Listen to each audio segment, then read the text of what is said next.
Hello and welcome to the PA Political Digest podcast.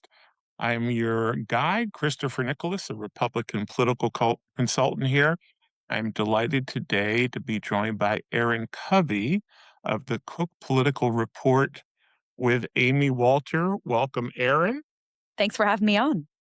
We are going to continue our my chat with lots of folks about PA's four hot congressional races. But first, a little introduction before Erin went to Cook Political. You also worked at National Journal and Hotline, so a lot of experience writing about national political races. Good for you. And we're going to look at Pennsylvania 8, 7, 10, and 1 in that order. And to lead off, I'm going to, Erin, quote you back to you, which I'm told is a good interview technique. So you wrote just about a week ago that more so than in any other state, the battle for control of the House runs through Pennsylvania. Okay. I happen to agree with that. So before we get into all the races, give us a brief overview of what the Cook Political Report with Amy Walters does. Yeah, so the Cook Political Report analyzes House, Senate, governors, and presidential races, and we rate these races based on how competitive they are. So if you hear that a race is rated a toss up, lean Republican, likely Democrat, solid Republican, they're probably referencing either our ratings or our friends at Inside Elections, where I also used to work, or Sabato's Crystal Ball.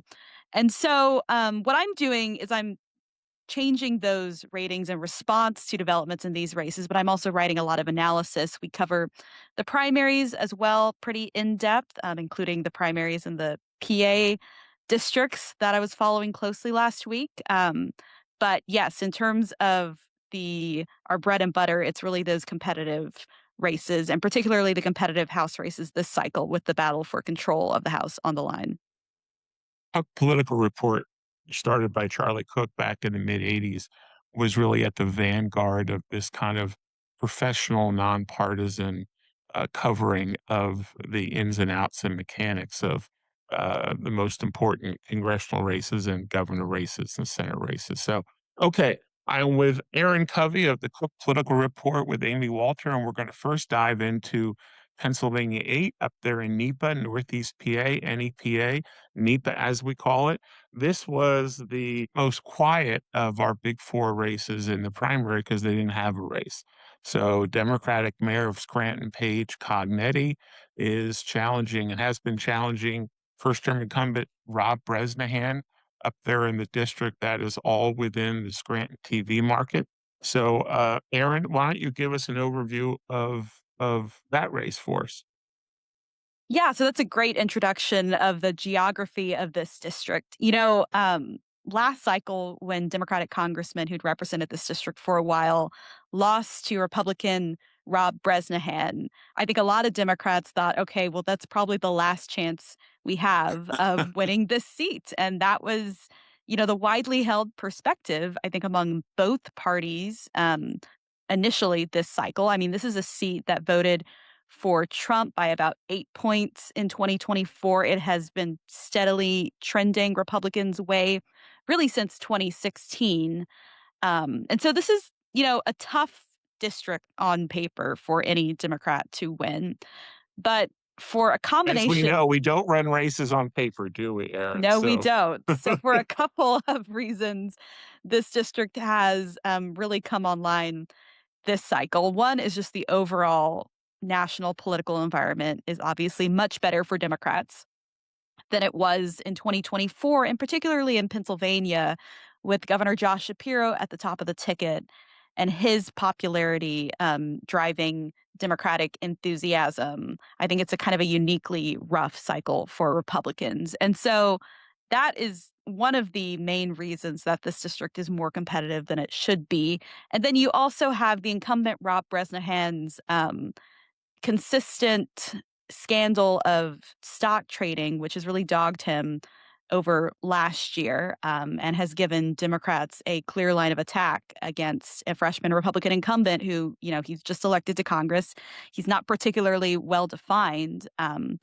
And so even if this district, typically would lean Republican in a cycle like this and with Bresnahan's own vulnerabilities, we have this one rated as a toss up. So, in and of itself, trading stocks by members of Congress is not, quote unquote, a scandal. It's not illegal. Many people think it should be. What has caused him issues is that he campaigned on stopping it and outlawing it, and then has continued to do it himself in various ways. And his explanation for it has not been as adroit as it could have been. Back before he lost to Matt Cartwright, the incumbent, a lot of people in Pennsylvania thought that that district was analogous to Pennsylvania 1. Brian Fitzpatrick held that seat, but if he went away, boy, the Democrats could take it. Matt Cartwright up there in NEPA carved a seat unique to him in the redistricting. They made it a little better for him and made the next district we're going to talk about, PA-7, a little worse. And people thought, well, if Cartwright ever retires, we'll get that seat. Lo and behold, one of the reasons we're holding all these seats is because the GOP won them. So tell us a little bit about Paige Cognetti. I think she's in the middle of her third term as mayor of Scranton. She came in a special election and has won re-election twice, I believe. So That's correct. however you count that, that's where she is. Yeah, she just won re-election last November, which made for a little bit of an awkward situation. She's simultaneously campaigning for Congress and also for re-election in her seat. But yes, so since she's gotten in, she's really been able to consolidate the support from the National Democratic Party. She's backed by the DCCC, which is, of course, the Congressional Campaign Committee for Democrats in the House. And she did not face any opponents in the primary. I think initially there was some question about whether or not Cartwright would try to come back for a rematch this cycle. But once he made it clear that he wasn't running again, Cognetti was able to come in and lock down the party's support. Now, Cognetti has been mayor for the past several years in Scranton, so she starts out with a pretty large base of support. It's the largest city in the district. So she has some name ID to run on. And she's also been raising quite a bit of money and has been able to match and even outraise Bresnahan. Or I actually, wait, that may not be correct. I should double check Yeah, that. I I my memory is they're pretty close, but I I wouldn't think they're say that very close. Yeah. As I she was saying that, has I was like, I don't, sorry, I can, outraced him. And the funny thing was, you're right. She announced for Congress last year before she had won re-election to mayor of Scranton, which I thought was interesting. You don't normally see that. yeah. And Cartwright, the 2024 loser, the incumbent, right afterwards, he said he was thinking about running still. I remember writing in the newsletter that both he and Susan Wild were still saying they could potentially run again. And of course, both of them decided not to. Whether they're kicking themselves about that, given how the environment has turned out, we may not ever know. So, being here and seeing this and having worked in NEPA over the years, there is some anti-Scranton bias in the rest of Greater NEPA. So Yeah. I am curious how that can play out, will play out as we go through the next 5 or 6 months. Yeah, and I mean, I do think Republicans have been combing through Cognetti's record as mayor and will have material for their hits against her. And she's also in a different position than Cartwright was in. She's not from NEPA originally. She worked in Washington, D.C. in Democratic politics before moving to Scranton and running for mayor. But she is going to lean on the fact that when she initially ran for mayor, she ran as an independent against the local Democratic machine. So she can kind of claim some credibility outside of the Democratic establishment in that way. But yes, I mean, I think everyone I've talked to sees this as quite a competitive race. And I think to your point about Congressman Bresnahan, obviously stock trading is not illegal, even though most voters would like it to be.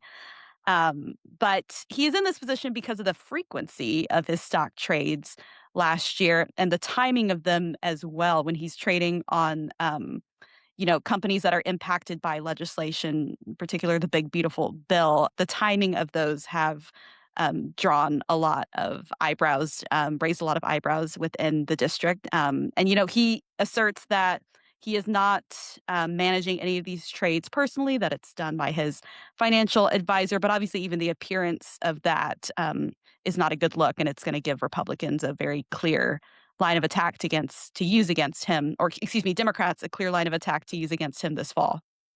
So, my understanding is he was a prolific stock trader before he got into Congress, and that just kind of continued.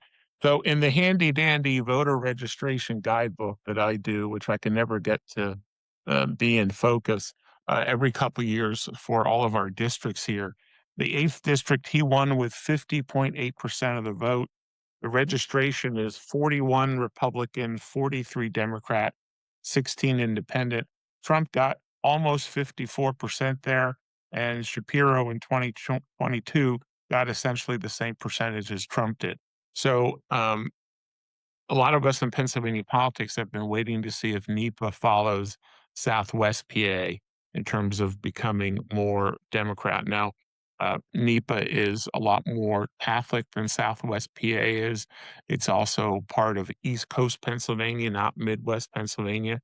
But as an exclamation point on that, the longtime incumbent in the state house who represents Wilkes-Barre, the kind of sister city to Scranton, which is also in this district, he retired, and that's one of the hottest potential Republican pickups.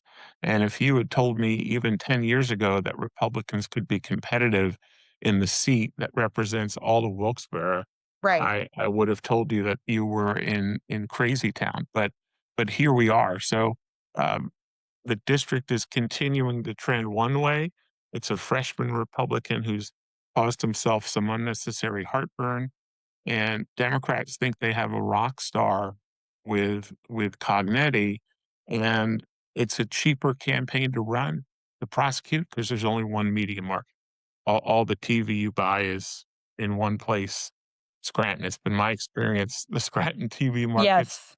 charge you more than they probably should, given how big the area is, but that's a topic for another day. So your closing thoughts and on Pennsylvania 8 and explain you said a little bit earlier you have it rated as a toss-up. Tell us what that means in your world, Erin. Yeah, so a toss-up means that we don't believe either party has a clear enough advantage in this district, that it's essentially a coin flip, could go either way. And I think there is very much a world in which Cognetti is able to win this race this November, but then in 2028 she would immediately be one of the most vulnerable Democrats in Congress, because in a presidential year, again, we would expect this district to favor Republicans a little bit more. Yeah, the Um, turnout and the matrix, I think, up turnout, there, yes, is really an example of where the presidential year is helpful. So, last time he ran Bresnahan ran about 3 points behind President Trump percentage-wise, okay? Right now in Pennsylvania this year, we have what I call the short ballot. Half the state only votes in 3 races, governor, Congress, and state house, and the other half votes in 4, those 3 plus state senate. So there's, the governor's race, and then it's right to you in Congress again. So, um, those winds that whip around are can more easily get to the congressional race because there's no Senate race or attorney general race or any of that stuff. Okay, so you guys have Pennsylvania 8 uh, as a toss-up, which means either one could win. I agree with you that should Cognetti win, it would be the top targeted race again. And I think in this district, we can count on both candidates being equally resourced. Okay, I don't think one's gonna have a huge advantage over the other, although Bresnahan does have personal financial resources to bring to bear, that kinda hangs in the balance, which ironically is just how Cartwright kept on winning because he could always, that's right. s spend a lot of his own money. He's a successful trial lawyer, so he always had that kind of